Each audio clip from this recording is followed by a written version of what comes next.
ಎಲ್ಲರಿಗೂ ನಮಸ್ಕಾರ. ಇಂದು ನವೆಂಬರ್ 11 ರಾಷ್ಟ್ರೀಯ ಶಿಕ್ಷಣ ದಿನ. ಸ್ವತಂತ್ರ ಭಾರತದ ಮೊದಲ ಶಿಕ್ಷಣ ಮಂತ್ರಿ ಡಾಕ್ಟರ್ ಮೌಲಾನಾ ಅಬುಲ್ ಕಲಾಂ ಆಜಾದ್ ಅವರ ಜನ್ಮದಿನದ ಸ್ಮರಣಾರ್ಥ ಭಾರತದಲ್ಲಿ ರಾಷ್ಟ್ರೀಯ ಶಿಕ್ಷಣ ದಿನವನ್ನು ಪ್ರತಿ ವರ್ಷ ನವೆಂಬರ್ 11ರಂದು ಆಚರಣೆ ಮಾಡಲಾಗುತ್ತಿದೆ. ಡಾಕ್ಟರ್ ಮೌಲಾನಾ ಅಬುಲ್ ಕಲಾಂ ಆಜಾದ್ ಅವರು ಭಾರತ ಸ್ವಾತಂತ್ರ್ಯಗೊಂಡ ದಿನದಿಂದ ಅಂದ್ರೆ ಆಗಸ್ಟ್ 15, 1947ರಿಂದ ಫೆಬ್ರವರಿ 2, 1958ರವರೆಗೆ ದಶಕಗಳ ಕಾಲ ಶಿಕ್ಷಣ ಸಚಿವರಾಗಿ ಸೇವೆ ಸಲ್ಲಿಸಿದ್ದಾರೆ. ಸ್ವತಂತ್ರ ಭಾರತದ ಶಿಕ್ಷಣ ವ್ಯವಸ್ಥೆಗೆ ಸುಭದ್ರ ಅಡಿಪಾಯ ಹಾಕುವಲ್ಲಿ ಹಾಗೂ ಶಿಕ್ಷಣ ಕ್ಷೇತ್ರಕ್ಕೆ ಸಂಬಂಧಿಸಿದಂತೆ ಹಲವು ಮಹತ್ವದ ನಿರ್ಧಾರಗಳನ್ನು ಕೈಗೊಳ್ಳುವಲ್ಲಿ ಇವರದು ಮಹತ್ವದ ಪಾತ್ರವಾಗಿದೆ. ಮೌಲಾನಾ ಅಬುಲ್ ಕಲಾಂ ಆಜಾದ್ ಅವರು ಸೌದಿ ಅರೇಬಿಯಾದ ಮೆಕ್ಕಾದಲ್ಲಿ 1888ರ ನವೆಂಬರ್ 11ರಂದು ಜನಿಸಿದರು. ಇವರ ಪೂರ್ಣ ಹೆಸರು ಮೌಲಾನಾ ಸಯೀದ್ ಅಬುಲ್ ಕಲಾಂ ಗುಲಾಂ ಮುಹಿಯುದ್ದೀನ್ ಎಂಬುದಾಗಿತ್ತು. 1857ರ ಸ್ವಾತಂತ್ರ್ಯ ಸಂಗ್ರಾಮದ ಕಾಲದಲ್ಲಿ ಆಜಾದ್ ಅವರ ತಂದೆ ಭಾರತ ತೊರೆದು ಮೆಕ್ಕಾದಲ್ಲಿ ನೆಲೆ ನಿಂತರು. ಬಳಿಕ ಆಜಾದ್ ಅವರ ಕುಟುಂಬ 1890ರಲ್ಲಿ ಮತ್ತೆ ಕೋಲ್ಕತ್ತಾಗೆ ಬಂದು ನೆಲೆಸಿತು. ಆಜಾದ್ ಅವರ ತಂದೆ ಮೌಲಾನಾ ಖೈರುದ್ದೀನ್ ಪ್ರಸಿದ್ಧ ಇಸ್ಲಾಮಿಕ್ ವಿದ್ವಾಂಸರಾಗಿದ್ರು. ಆಜಾದ್ ಅವರು ತಂದೆಯಂತೆಯೇ ಬಹುಮುಖ ಪ್ರತಿಭೆ. ಅರಬ್ಬಿ, ಉರ್ದು, ಪರ್ಷಿಯನ್, ಬಂಗಾಳಿ, ಇಂಗ್ಲಿಷ್, ಗಣಿತ, ಸಾಹಿತ್ಯ ಇದಲ್ಲದೆ ಯುನಾನಿ ವೈದ್ಯ ವಿಜ್ಞಾನಗಳನ್ನು ಸಹ ಕರಗತ ಮಾಡಿಕೊಂಡಿದ್ರು. ಆಜಾದ್ ಅವರು ತಾವು ತಾರುಣ್ಯದಲ್ಲಿರುವಾಗಲೇ ರಾಜಕೀಯ ಮತ್ತು ಸ್ವಾತಂತ್ರ್ಯ ಚಳುವಳಿಗಳಲ್ಲಿ ಸಕ್ರಿಯರಾಗಿದ್ರು. 1923 ಮತ್ತು 1940ರಲ್ಲಿ 2 ಬಾರಿ ರಾಷ್ಟ್ರೀಯ ಕಾಂಗ್ರೆಸ್ನ ಅಧ್ಯಕ್ಷರಾದರು. ಖಿಲಾಫತ್ ಚಳುವಳಿಯಲ್ಲಿಯೂ ಸಕ್ರಿಯವಾಗಿ ಭಾಗವಹಿಸಿದ್ರು. ಸ್ವತಃ ಉರ್ದು ವಿದ್ವಾಂಸರಾಗಿದ್ದ ಅವರು ತಮ್ಮ ಬರವಣಿಗೆಯಲ್ಲಿ ಆಜಾದ್ ಎಂಬ ಅಂಕಿತನಾಮವನ್ನು ಬಳಸುತ್ತಿದ್ರು.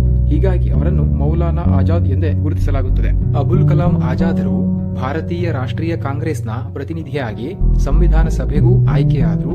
ಅಲ್ಲಿ ವಿವಿಧ ಸಮಿತಿಗಳ ಸದಸ್ಯರಾಗಿ ಭಾಷೆ ಮತ್ತು ಶಿಕ್ಷಣ ಕೇಂದ್ರಿತ ಚರ್ಚೆಗಳಲ್ಲಿ ಸಕ್ರಿಯವಾಗಿ ಪಾಲ್ಗೊಳ್ಳುತ್ತಿದ್ದರು. ಸ್ವತಂತ್ರ ಭಾರತದ ಪ್ರಥಮ ಶಿಕ್ಷಣ ಸಚಿವರಾಗಿ ಆಜಾದ್ ಅವರು ಎಲ್ಲರನ್ನೂ ಒಳಗೊಂಡ ಸಮಗ್ರ ಮತ್ತು ಗುಣಮಟ್ಟದ ಶಿಕ್ಷಣ ವ್ಯವಸ್ಥೆಗೆ ಅಡಿಪಾಯ ಹಾಕಿದ್ರು. ಅಲ್ಲದೆ ಹಲವಾರು ಶಾಲಾ ಕಾಲೇಜುಗಳ ಸ್ಥಾಪನೆಯೂ ಕೂಡ ಕಾರಣರಾಗಿದ್ದಾರೆ. ಇವರ ದೂರದೃಷ್ಟಿ 1968ರಲ್ಲಿ ರಚನೆಯಾದ ರಾಷ್ಟ್ರೀಯ ಶಿಕ್ಷಣ ನೀತಿಯಲ್ಲಿಯೂ ಪ್ರತಿಧ್ವನಿಸಿದೆ. ಉನ್ನತ ಶಿಕ್ಷಣಕ್ಕೆ ಆಜಾದ್ ಅವರ ಕೊಡುಗೆ ಅಪಾರ.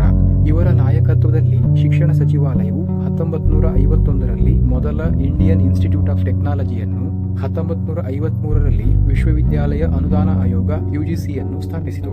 ಬೆಂಗಳೂರಿನ ಭಾರತೀಯ ವಿಜ್ಞಾನ ಸಂಸ್ಥೆ ಮತ್ತು ದೆಹಲಿ ವಿಶ್ವವಿದ್ಯಾಲಯದ ತಂತ್ರಜ್ಞಾನ ವಿಭಾಗದ ಅಭಿವೃದ್ಧಿಗೆ ಆಜಾದರು ಒತ್ತು ನೀಡಿದರು. ಹಾಗಾಗಿ ಅಬುಲ್ ಕಲಾಂ ಆಜಾದ್ ಅವರನ್ನ ಆಧುನಿಕ ಭಾರತದ ಶಿಕ್ಷಣ ಶಿಲ್ಪಿ ಎಂದೇ ಗುರುತಿಸಲಾಗುತ್ತದೆ. ಆಜಾದ್ ಅವರು ಫೆಬ್ರವರಿ 22, 1958ರಂದು ನಿಧನರಾದರು. ಸ್ವಾತಂತ್ರ್ಯ ಹೋರಾಟಗಾರ, ಪತ್ರಕರ್ತ, ವಿದ್ವಾಂಸ ಮತ್ತು ಕವಿಯಾಗಿ ಇವರ ಕೊಡುಗೆಗಳನ್ನು ಪರಿಗಣಿಸಿ 1992ರಲ್ಲಿ ಅಬುಲ್ ಕಲಾಂ ಆಜಾದ್ ಅವರಿಗೆ ಮರಣೋತ್ತರವಾಗಿ ಭಾರತ ರತ್ನವನ್ನ ನೀಡಲಾಯಿತು. ಮೌಲಾನಾ ಅಬುಲ್ ಕಲಾಂ ಅವರು ಶಿಕ್ಷಣಕ್ಕೆ ನೀಡಿದ ಅಮೋಘ ಕೊಡುಗೆಯನ್ನು ಹಸಿರಾಗಿರಿಸಲು ಕೇಂದ್ರ ಸರ್ಕಾರದ ಮಾನವ ಅಭಿವೃದ್ಧಿ ಸಚಿವಾಲಯ MHRD 2008ರ ಸೆಪ್ಟೆಂಬರ್ ತಿಂಗಳಂದು ರಾಷ್ಟ್ರೀಯ ಶಿಕ್ಷಣ ದಿನವನ್ನು ಘೋಷಿಸಿತು. ಅಂದಿನಿಂದ ಪ್ರತಿ ವರ್ಷ ನವೆಂಬರ್ 11ರಂದು ದೇಶದಾದ್ಯಂತ ಯಾವುದೇ ಸಾರ್ವತ್ರಿಕ ರಜೆಯನ್ನು ಘೋಷಿಸದೆ ಎಲ್ಲ ಶಾಲಾ ಕಾಲೇಜು ಶಿಕ್ಷಣ ಸಂಸ್ಥೆಗಳಲ್ಲಿ ರಾಷ್ಟ್ರೀಯ ಶಿಕ್ಷಣ ದಿನವನ್ನು ಆಚರಿಸಲಾಗುತ್ತದೆ. ಪ್ರತಿ ನವೆಂಬರ್ 11ರಂದು ದೇಶದ ಎಲ್ಲಾ ಶಿಕ್ಷಣ ಸಂಸ್ಥೆಗಳು ಸೆಮಿನಾರ್ಗಳು, ವಿಚಾರ ಸಂಕಿರಣಗಳು, ಪ್ರಬಂಧ ಬರಹ, ಭಾಷಣ ಸ್ಪರ್ಧೆಗಳು, ಕಾರ್ಯಾಗಾರಗಳು ಮತ್ತು ಬ್ಯಾನರ್ ಕಾರ್ಡ್ಗಳೊಂದಿಗೆ ರ್ಯಾಲಿಗಳು ಮತ್ತು ಸಾಕ್ಷರತೆಯ ಮಹತ್ವ ಮತ್ತು ಶಿಕ್ಷಣದ ಎಲ್ಲ ಅಂಶಗಳಿಗೆ ರಾಷ್ಟ್ರದ ಬದ್ಧತೆಯ ಕುರಿತು ಘೋಷಣೆಗಳೊಂದಿಗೆ ರಾಷ್ಟ್ರೀಯ ಶಿಕ್ಷಣ ದಿನವನ್ನು ಸ್ಮರಣೀಯಗೊಳಿಸಲಾಗುತ್ತದೆ. ನಮಸ್ಕಾರ.